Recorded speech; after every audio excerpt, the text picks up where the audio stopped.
De tema radicalmente, pues les recordamos que el 6 de agosto de un año, 1947, se fundó por primera vez justamente la profesión, la carrera de nutrición.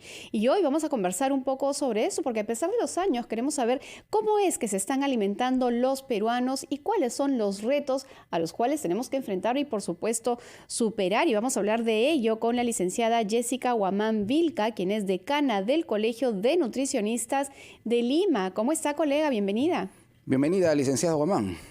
Buenos días a la colega Sara y a Jorge, muchas gracias por la invitación y también por mencionar justamente el año en el cual nuestra carrera empezó a visibilizarse y empezó a, digamos, generar ese cambio en los hábitos y la alimentación de la población peruana. Y justamente conocer un poquito el panorama, cómo es que nos alimentamos los peruanos en el sentido estricto de ver si lo estamos haciendo bien o más o menos, es lo que queremos preguntarle. Sí, bueno, específicamente hoy en día a nivel nacional, lamentablemente nos está afectando la triple carga de malnutrición, ¿no? Por un lado tenemos la desnutrición crónica, a la anemia, pero por otro lado sobrepeso y la obesidad, y hay datos bastante relevantes que se han generado a través del INEI, pero también que algunas encuestas realizadas por IEP, por ejemplo, nos han mostrado que no solamente por un lado hay déficit de consumo de frutas, verduras, sino que por otro lado también de alimentos de origen animal y que tienen proteínas, y lamentablemente esto ahonda la malnutrición por defecto.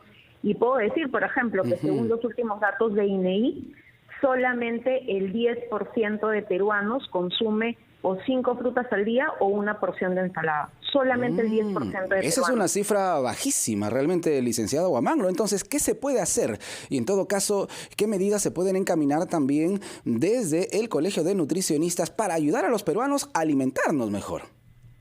Por un lado, encontrar algunas opciones que pueden ayudarnos a poder acceder a estos alimentos, porque se podría pensar que depende del hábito del consumo de la población, pero muchas veces es el no tener acceso económico a estos alimentos. Ahora que el mercado mayorista ha anunciado su paro indefinido, lamentablemente va a encarecer las frutas, verduras.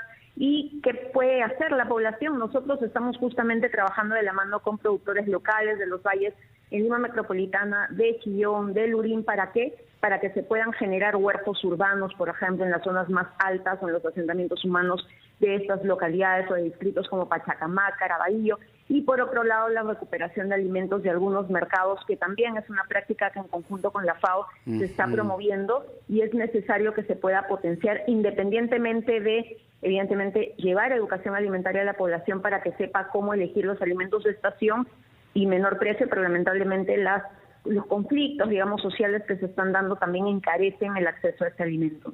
Sin duda, el acceso de alimentos es algo que nos preocupa muchísimo, pero hay una constante que también se va dando en el tiempo, que indistintamente tener o no tener el acceso, el cómo elijo los alimentos también es un vacío que hay en nuestra población, indistintamente del nivel académico que pueda tener una persona. Eso es una de las cosas que también queremos conversar, colega, pero ¿qué le parece si nos acompaña a escuchar a nuestros anunciantes y al regresar volvemos con más? ¿Cómo se están alimentando los peruanos? Es el reto que hoy vamos a dilucidar. Ya regresamos. Aquí en Encendidos y en RPP, la voz de todo el Perú. Sara Busabá y Jorge Rodríguez te estamos acompañando mañana de hoy, jueves 3 de agosto. Y estamos aprendiendo y tratando de analizar cómo nos alimentamos los peruanos. Lo conversamos con la licenciada Jessica Guamán, decana del Colegio de Nutricionistas de Lima. Licenciada Guamán, Sara le había dejado una consulta, porque es importante también, más allá del tema académico y económico, conocer cómo hacemos los peruanos, por ejemplo, para distinguir entre qué alimentos pueden ser beneficiosos para nosotros y cuáles no, porque a veces realmente elegimos mal. Totalmente de acuerdo, y ahí va de la mano la educación alimentaria. Justamente nosotros hemos tocado las puertas de los 43 municipios, por ejemplo, en Lima Metropolitana, para que de la mano con los mismos, los nutricionistas, podamos visitar diferentes instituciones, desde las escuelas hasta los mercados, etcétera, para poder difundir educación alimentaria, pero también exigiendo que dentro de los equipos de gestión municipal hayan nutricionistas que puedan realizar esta labor de forma continua, porque la población merece tener la información en la mano para poder elegir de manera correcta tanto alimentos frescos como también poder dejar de lado los productos ultraprocesados o con octógonos que también nosotros recomendamos que se puedan evitar, y lamentablemente cuando encarece, digamos, los alimentos frescos, a lo que se va a recurrir, digamos, es a estos productos ultraprocesados que pueden estar, entre comillas, más baratos, pero no son los mejores, y en eso nosotros como nutricionistas incidimos, pero hacerlo de la mano de la autoridad local. Sí, es que una de las cosas que nos ha comentado es el tema de la falta de acceso a alimentos y la coyuntura actual que está haciendo cada vez más difícil lograr cubrir las necesidades. De hecho, ya se estima que al menos 35% de calorías menos estaría consumiendo 4 de cada 10 peruanos en nuestro país justamente por este problema. Y un poco mirando hacia ellos, si hoy tiene a esta población frente a usted y ellos le preguntan, bueno, de todo lo que normalmente consumo, ¿qué cosa yo tendría que dejar de comprar para al menos, digamos, con lo poco que tengo, comer lo mejor posible? Sí, en este caso, este tipo de consultas siempre llegan, sobre todo nosotros tenemos un convenio con la Red de Vías Comunes de Lima Metropolitana y es una constante en donde nos mencionan que lamentablemente no se tiene acceso a alimentos de origen animal o no se tiene acceso a frutas o verduras porque lo que les llega, digamos, a través del Estado son productos no perecibles, digamos, o embolsados, etcétera. Entonces, nosotros la recomendación que brindamos es para poder, digamos, evitar el comprar alimentos que se puedan sembrar en los alrededores de la olla común, de un local comunal, y que puedan acceder a frutas, a verduras, a través de la agricultura urbana, por ejemplo. Es decir, a través de una estrategia de producción local pueda accederse a estos alimentos. Pero por otro lado, también la crianza de animales menores. Algo que también estamos viendo en Independencia, en Caraballo, es que también las familias están criando pollos, por ejemplo, para poder tener huevos y de esta forma acceder a las proteínas y de alguna manera poder proveer la necesidad, digamos, no solamente calórica, sino también de nutrientes tan importantes como son las proteínas, porque sí ha encarecido muchísimo el consumo de estos alimentos, pero por no tener el acceso económico. Exacto, licenciado Guamán, a una familia vulnerable que ya tiene problemas de alimentación, el riesgo de anemia, le damos alimentos puramente envasados, alimentos que no son beneficiosos para su salud. Estamos lamentablemente configurando un escenario preocupante en cuanto a la salud pública.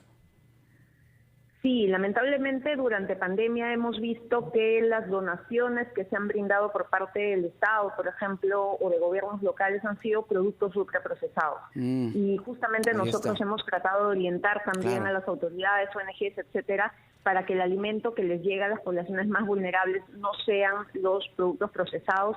Y por otro lado, a la población para que también exija, digamos, que se le pueda brindar otro tipo de alimentos y que a la hora de elegir, porque hubo un piloto, por ejemplo, que se realizó con algunas lideresas en donde se les brindó tarjetas alimentarias y ellas elegían qué compraban, elijan los alimentos más nutritivos y que van a sumar a la alimentación. Y por ahí también les comentábamos la importancia de la diferenciación de la alimentación para niños menores de 5 años. ¿Por qué? Porque generalmente de la misma olla salía para todos, pero ¿qué sucede? Que a veces para que alcancen mayor cantidad de alimento a los fideos, al arroz, se les ponía en una sopa y sabemos que lamentablemente la sopa no va a alimentar como debería ser, sobre todo a los niños, ¿no? Entonces, hemos incidido en la importancia de poder tener un cuidado en la alimentación del niño y que se contabilicen las raciones que consume este niño dentro de estas organizaciones sociales como son las ollas comunes, hablando específicamente de esta población que es, digamos, la más vulnerable hoy en día. Licenciada, en 30 segundos, por favor, quisiera hacerle esta pregunta brevemente. La educación alimentaria es fundamental y para eso también necesitamos un pool de colegas que puedan dar también justamente esta información calificada. ¿Cuántas nutricionistas tenemos en nuestro país? Y las personas que nos están escuchando que quieren acceder a tener mayor información sobre nutrición, ¿cuáles serían las fuentes más creíbles, más válidas? Sí. Hoy en día hemos ya pasado la valla de 9.000 nutricionistas a nivel nacional y eso para nosotros es un orgullo porque veíamos lejano esa cifra y hoy en día somos 9.000 nutricionistas a nivel nacional dispuestos a poder justamente promover la educación alimentaria. Nosotros desde la labor, no solamente de incidencias de los gobiernos locales para que contraten nutricionistas o a nivel gobierno central, estamos realizando esas, digamos, actividades, pero por otro lado también a través de la responsabilidad social que, digamos, generamos a través del Colegio de Nutricionistas de Lima. También estamos realizando campañas de salud diversas, con diferentes municipios y también otros colegios profesionales porque vemos la necesidad de sumar esfuerzos. Entonces, nosotros podemos estar a disposición de la población y en dónde se puede obtener la información más, digamos, verídica del Ministerio de Salud, no solamente de páginas web o influencers que también hemos advertido a la población, sino que se pueda exigir que la información a la cual se acceda sea información verídica y por, sí, en este caso, a nivel de educación alimentaria, por licenciados en nutrición, como por ejemplo la colega Sara Busabá, que tiene un espacio y que justamente orienta a la población. Nosotros exigimos que justamente los nutricionistas sean los que ocupen estos espacios para que orienten a la población de manera correcta. Muchísimas gracias. Gracias también por su apreciación. Importante además esa pregunta porque efectivamente hay muchos falsos colegas que difunden información que por supuesto puede ser muy peligrosa. Ha sido la licenciada Jessica Huamán Vilca, quien es decana del Colegio de Nutricionistas de Lima. Gracias nuevamente y a través suyo una felicitación por supuesto a todas mis colegas en este próximo 6 de agosto. 10:55 de la mañana, amigos, momento de actualizar información, pues resulta